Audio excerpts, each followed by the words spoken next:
Okay, here it is, my Super Switcher 2 by EC Pedals, all hooked up to my board where I've got my Eventide H9s serving as reverb and delay, my Line 6 M5 serving as my wild card for modulation effects and pitch effects.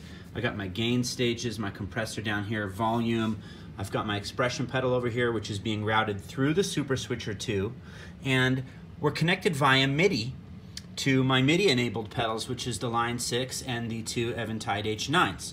So here's how this thing is set up. Here's your output to the amp, and what you need to know is apparently in Israel, mono is right, not left. So I'm hooked up mono, although it does offer stereo out if you want to take advantage of that. It's got 8 loops, right? So I'm only using 7 of them right now. I think it goes like this. I think my compressor is loop 1. My Spark boost is loop 2. My JHS double barrel overdrive is loop 3. Loop 4 is the Wampler Sovereign. Loop 5 is my M5 wildcard. Loop 6 is empty. You can see I don't have anything plugged in there to loop 6. And then loop 7 is the H9 for delay. Loop 8 is the H9 for reverb. I've got my Polytune plugged into the tuner over here. And again, the expression pedal is connected right there. So let me show you how this works. Watch as I switch in between presets on the Super Switcher. Watch what happens to my H9s as I control them via MIDI. So there's the next song. And there's the next song. Well, it's same song but a different patch, right? So 2 and then 3. And then watch the M5 here. See how I'm switching effects on the M5? So the MIDI is controlling these 3 pedals right now. Now when I step here, so there's my 5th patch. So watch this, expression pedal is gonna send effects.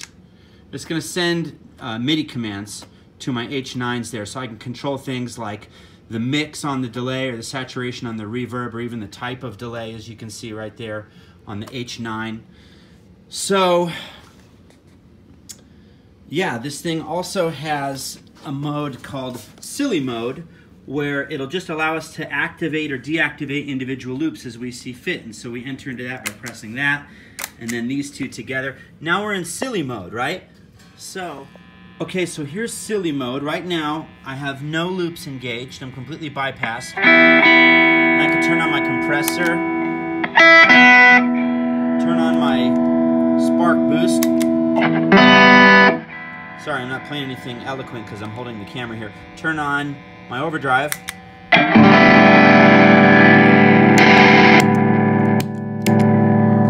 now I can also turn on... Haha, that's the Wampler Sovereign. So now I got all my gain on. I'm just ridiculously saturated right now. Let's turn off some of these loops here. Okay, back to just the compressor, which is my first loop. If I were to turn on the pitch glide on my 5th loop, there we go.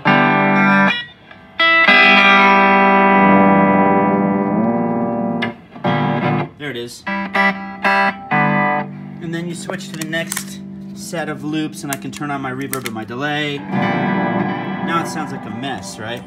But, I mean, this thing works perfectly. It's extremely rugged. It gets the job done. There's a lot of things that it can do that I just haven't played with yet. But to get out of silly mode, now I'm back in one of my presets. It's so easy to edit. You hold down the edit button, pick a preset, let's say I want to do 3, and I can select my loops, right? So the green light shows me which loops are selected. Now I got my compressor. Now let's say I don't want the Spark, but I do want the double barrel, and I don't want, you know, my wild card, but I definitely want delay and reverb, so I can turn those on here. And then from here, you know, I've selected my loops. I can come into MIDI and start telling it what to do, right? I've named my MIDI devices, right? So I set this thing up as 1, this is 2, this is 3, and I can send MIDI commands to device 1. I can send it message 1 through 149, whatever, however many messages it has. So you can send PC messages, or what's the other kind? CC messages, or you can control what the expression pedal does.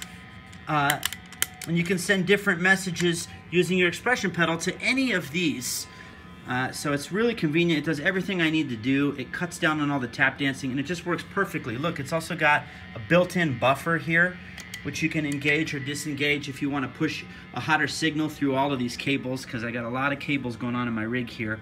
But again, I haven't even really touched on the full capabilities of this thing, but it really helps me cut down on tap dancing when I got a busy set where I'm using all kinds of different effects and I need to switch on the fly seamlessly between the effects. There's no delay switching between patches. There's no noise. It just works perfectly.